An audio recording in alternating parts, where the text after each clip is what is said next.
एक शायर ने लिखा है, क्यों ज़मीन पर बैठ क्यों आसमान देखता है, खोल अपने पंखों को ये ज़माना उड़ान देखता है। यूं ही नहीं मिलती राही को मंजिल, एक जुनून दिल में जगाना होता है। भरनी पड़ती है उड़ान बार बार, तिनका तिनका उठाना पड़ता है, तिनका तिनका उठाना पड़ता है। तो आइए एक प्रयास कर रहे हैं आज हम सब लोग। मास्टर बाबा हिंदी क्लासेज में सभी विद्यार्थियों का स्वागत है। और हिंदी के विभिन्न प्रश्न जो प्रतियोगी परीक्षाओं में पूछे जाते हैं, आज हम लोग उनको सीखेंगे, उन पर चर्चा करेंगे। बिना विलंब किए हुए चलते हैं प्रश्नोत्तर की ओर।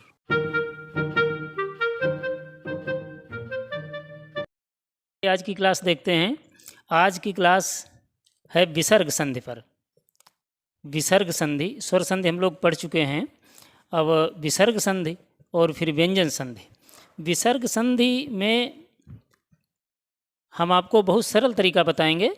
इसमें आपको केवल 5 प्रकार याद करने हैं। मुख्य इसके 5 प्रकार याद करने। वैसे तो कैटेगरी इसकी लगभग 10 होती हैं, लेकिन जो हमारे परीक्षा में प्रश्न पूछे जाते हैं वे 5 प्रकार की जो ये हैं भेद, इसके 5, उन्हीं से प्रश्न आते हैं ज़्यादातर। तो इनको हम समझेंगे कौन कौन से हैं। देखिएगा, ये लिखा हुआ है विसर्ग संधि।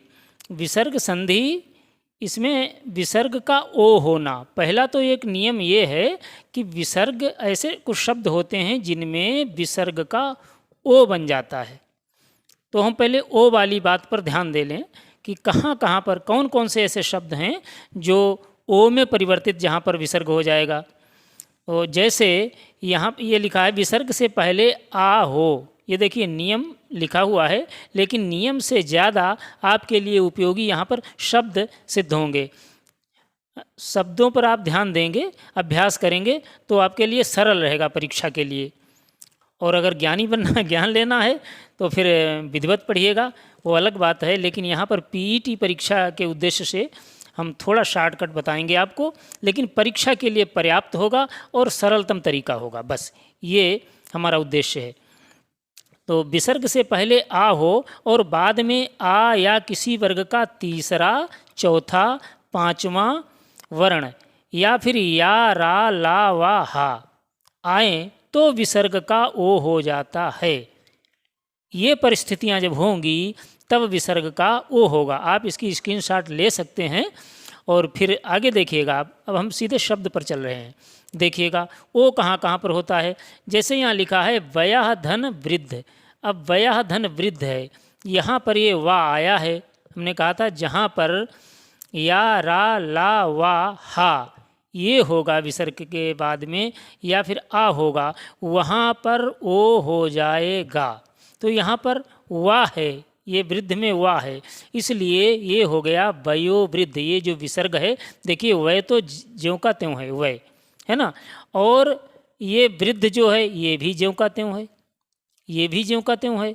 बस ये जो विसर्ग है, जो 2 बिंदु रखे हुए हैं इस तरीके से, ये जो विसर्ग है इसका बन जाएगा ओ। और या के बाद में विसर्ग है तो या पर ओ की मात्रा लग जाएगी, शब्द बनेगा वयोवृद्ध। वयोवृद्ध का मतलब जो बूढ़ा, जो ज़्यादा उम्र का है। ठीक, फिर देखिए अगला मनः अनुकूल। आ आया है, यहाँ नियम में ये भी लिखा है, आप पीछे देख लेंगे समझ लेंगे।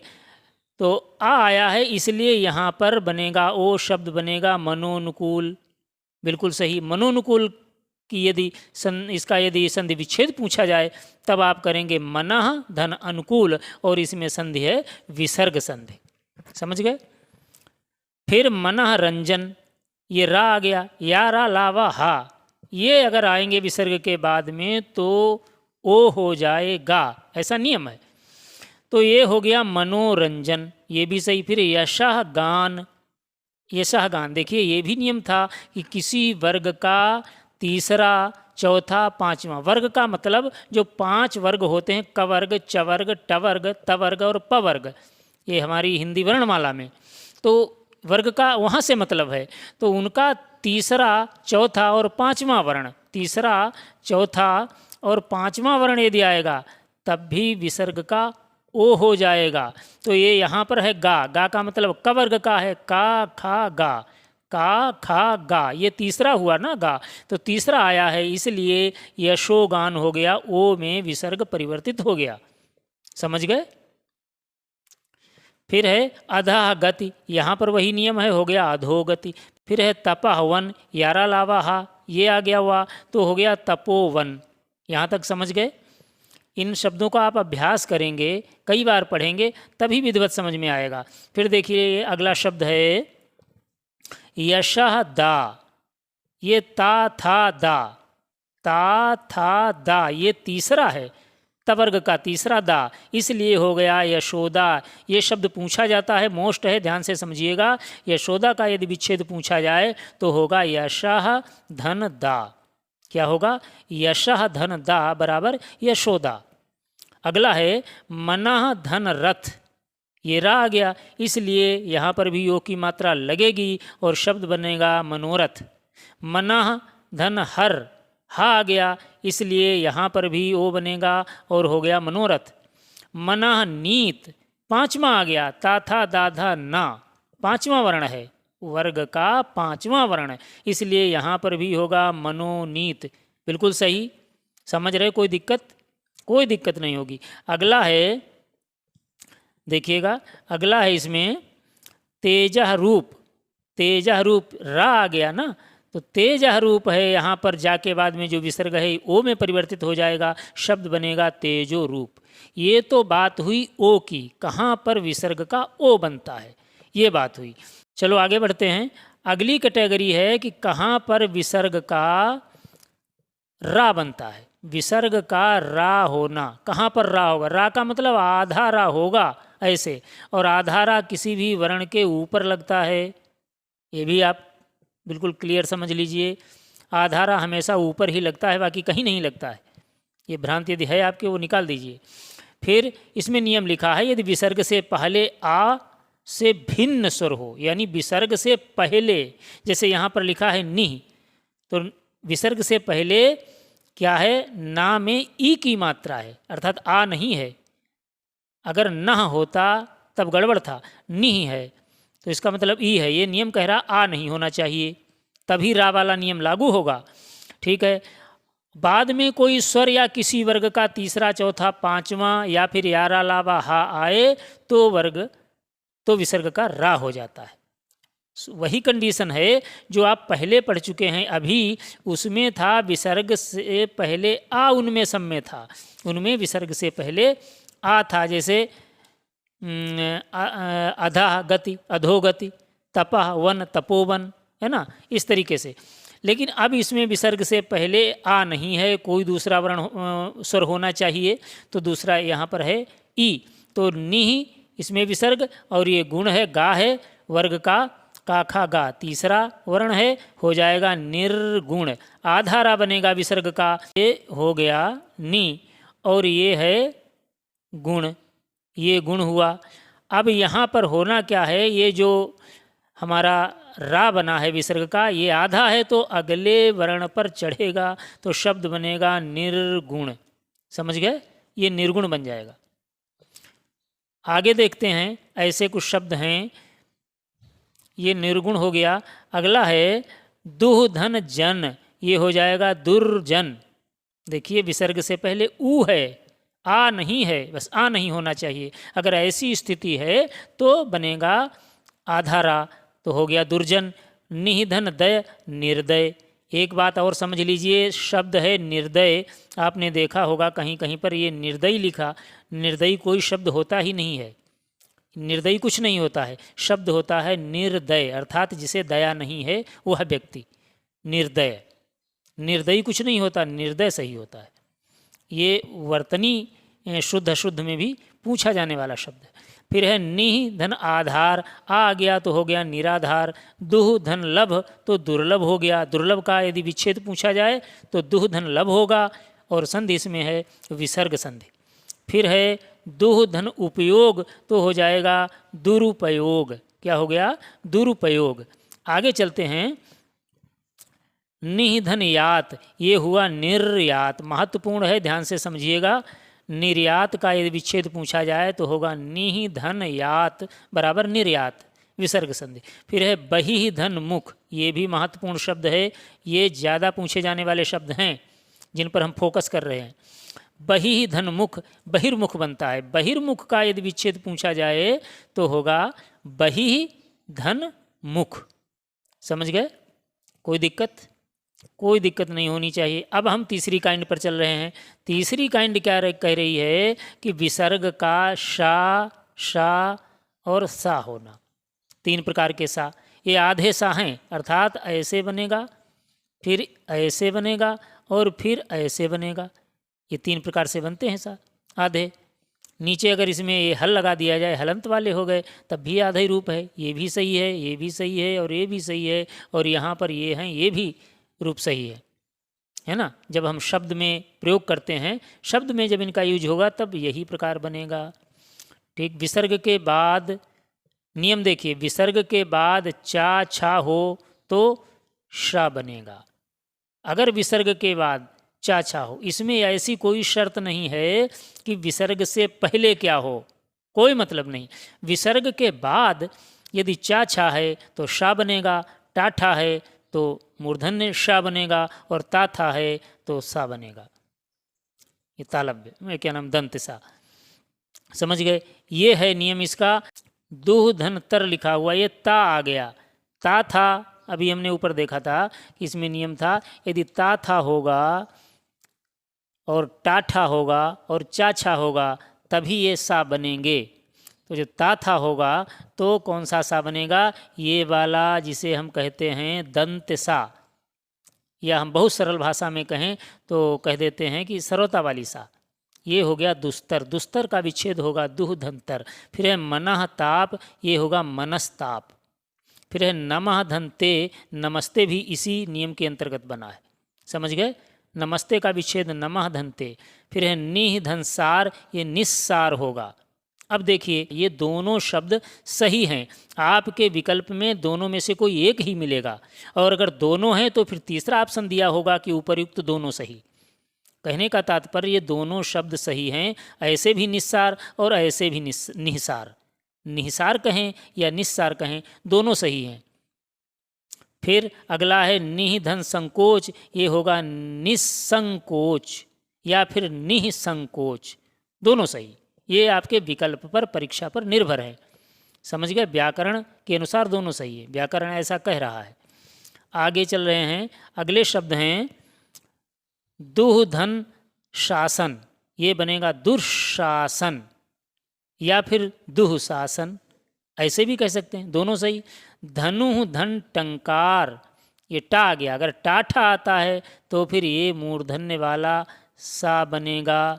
धनु टंकार, इसमें बनेगा धनुष टंकार। ये मोस्ट शब्द है, ध्यान से समझिएगा, परीक्षा में पूछा जाता है। धनुष टंकार, ये धनुष टंकार का विच्छेद होगा धनु धन टंकार। समझ गए? आगे चलते हैं। अगला नियम, अगला नियम है विसर्ग ज्यों का त्यों रहना।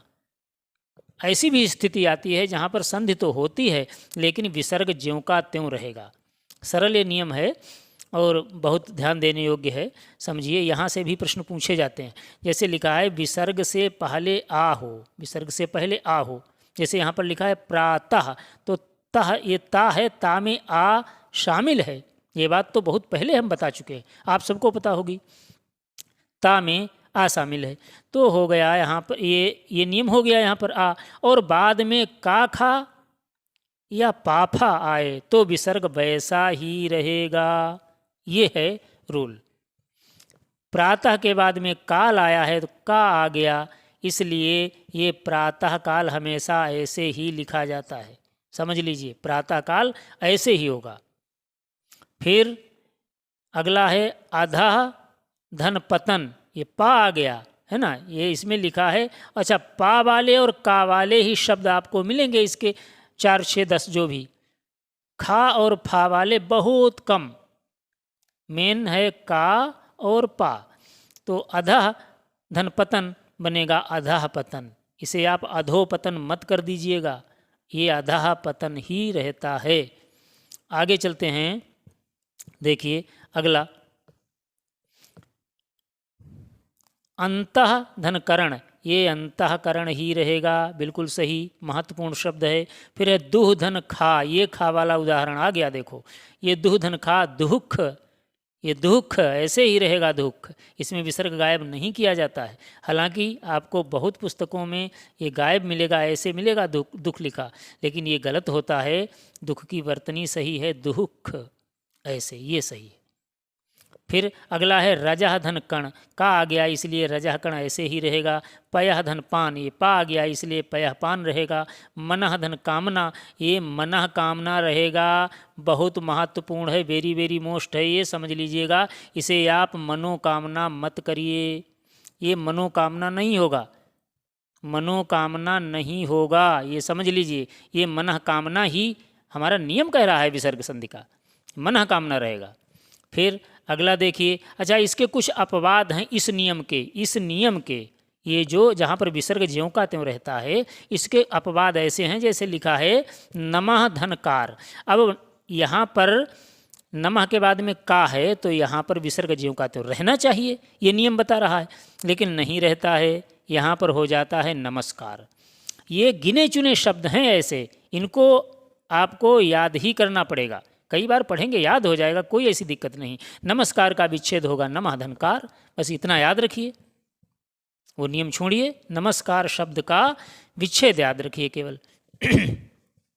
ये अपवाद हैं, ये नियम फॉलो नहीं कर रहे शब्द। तिरहकार तिरस्कार हो जाता है, इसमें सा आ जाता है। पुरहकार पुरस्कार हो जाता है, पुरस्कार जो इनाम दिया जाता है। भाह धन कर, भास्कर हो गया, भास्कर एक सूर्य का पर्यायवाची है, भास्कर। तो ये नियम विरुद्ध थे शब्द, इसलिए अपवाद के अंतर्गत आते हैं। ठीक, कोई दिक्कत? चलो आगे चलते हैं। अगला नियम, बस लास्ट नियम ये है आपको पढ़ना, विसर्ग का लोप होना। ऐसी भी स्थिति आती है जहाँ पर विसर्ग गायब हो जाता है, बिल्कुल गायब हो जाता है, उसका कुछ बनता ही नहीं, वो किसी मात्रा में परिवर्तित नहीं होता है। कब? जब विसर्ग से पहले ह्रस्व ई या ऊ हो, ई हो या ऊ, और बाद में रा आए, बस तो लोप हो जाता है। और विसर्ग से पहले वाला स्वर दीर्घ हो जाता है, ये ध्यान रखना है, पहले वाला दीर्घ हो जाता है। डायरेक्ट हम शब्द देखेंगे तभी समझ में आएगा। देखिए लिखा है निधन रोग, महत्वपूर्ण शब्द है वर्तनी के दृष्टिकोण से और संधि विच्छेद की दृष्टिकोण से, समझिएगा इसे।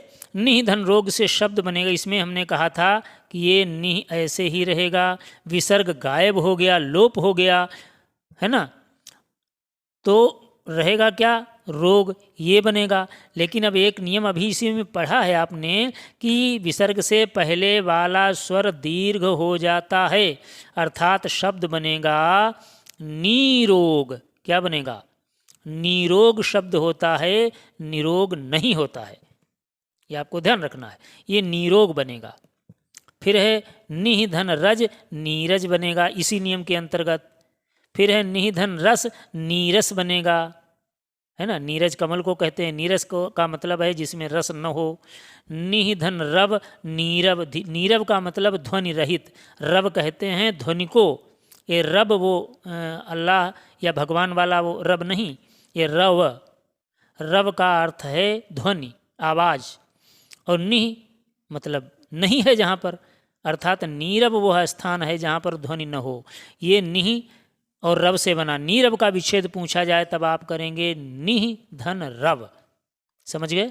फिर दूसरा है दुह धन राज, दूराज, ये दीर्घ हो जाएगा ना, पहले वाला स्वर दीर्घ होगा, ये नियम कह रहा, तो होगा शब्द दूराज।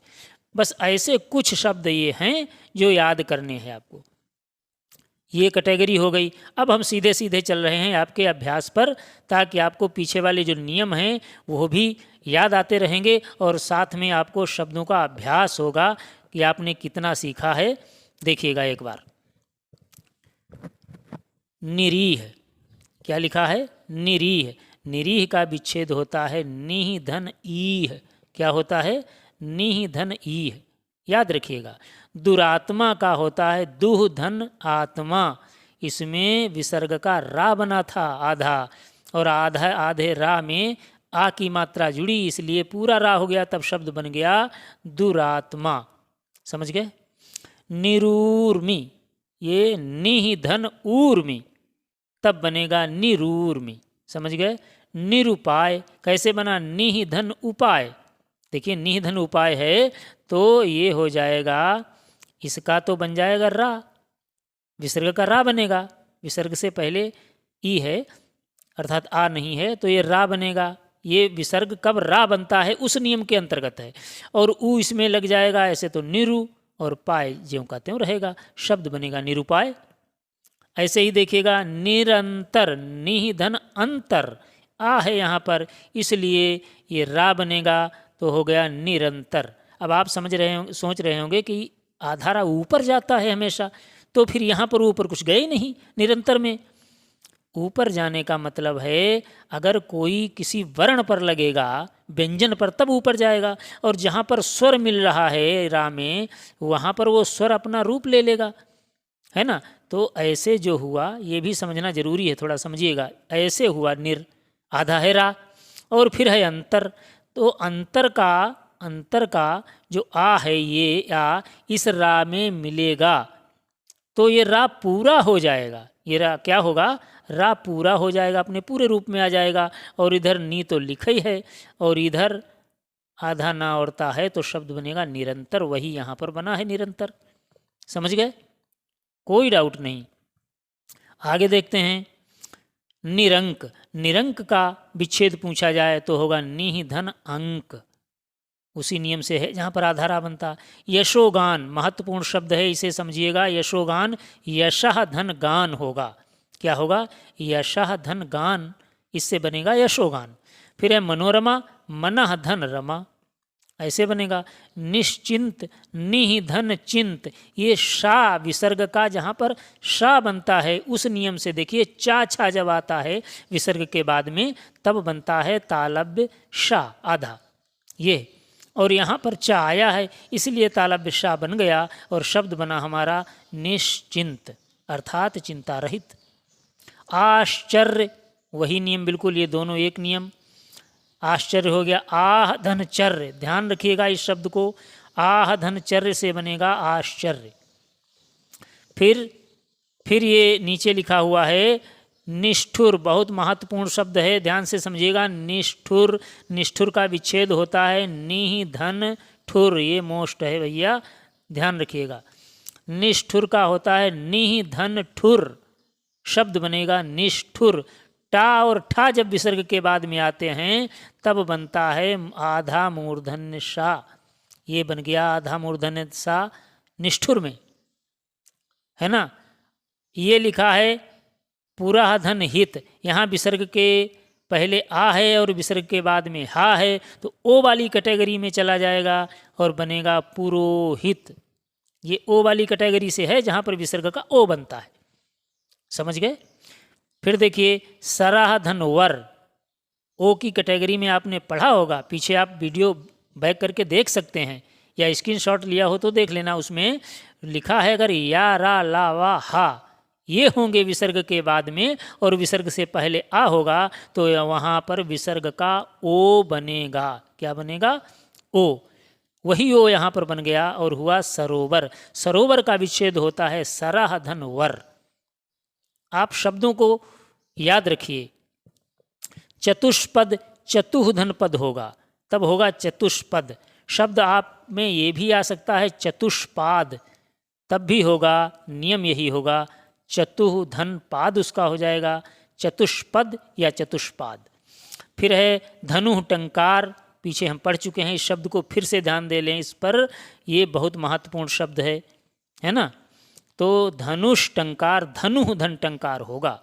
आशीर्वाद, वर्तनी में बहुत ज़्यादा पूछा जाता है ये शब्द आशीर्वाद, और महत्वपूर्ण है विसर्ग संधि के नियम के अनुसार। आशीह धनवाद होगा, आशीर्वाद, ये यहाँ पर विसर्ग का आधा रा बना है। समझ गए? अगला देखिए, अगला शब्द है निरुपमा। ये निह धन उपमा, निह धन उपमा है, ऊ है यहाँ पर, ये हो गया आधा रा बन गया और रा में ऊ की मात्रा लगेगी, इसलिए हो जाएगा रू, शब्द बनेगा निरुपमा। अगर शब्द हो निरुपम तब भी यही नियम रहेगा, उसमें निह धन उपम होगा, है ना, तो निरुपम, और निह धन उपमा तो निरुपमा। निरामिष महत्वपूर्ण शब्द है, निह धन आमिष होता है, निरामिष, निरामिष का मतलब होता है मांस रहित, आमिष कहते हैं मांस को, तो मांस रहित निरामिष, है ना, ये संधि हो गई। निराशा बिल्कुल इसी नियम पर बना है, जहाँ पर विसर्ग का आधा रा बनता है, आधा रा बना और आ जो है ये उसमें समाहित हो गया, तो रा दीर्घ हो गया, शब्द बना निराशा, इसका विच्छेद है निह धन आशा। मनश्चिकित्सा, ये मोस्ट है भैया, समझिएगा, मनश्चिकित्सा, मनः धन चिकित्सा, ये मनोचिकित्सा नहीं होगा, ये मनोचिकित्सा नहीं होगा, ये होगा मनश्चिकित्सा, समझ गए, ये मनश्चिकित्सा होगा। फिर देखिए अब यहाँ पर विशेष लिखा हुआ है, एक ये शब्द है अतः धन एव, ये ऐसा शब्द है इसमें विसर्ग का कुछ होता भी नहीं है और विसर्ग गायब हो जाता है यहाँ से और शब्द बनता है अतएव। क्या बनता है? अतएव, और इसका विच्छेद होगा अतः धन एव, इसे आप ध्यान रखिएगा, समझ गए। बस विसर्ग संधि यहीं तक है आपकी परीक्षा के अनुसार। उम्मीद है आप लोगों ने विधिवत समझा होगा। फिर मिलते हैं अगली क्लास में। जय हिंद।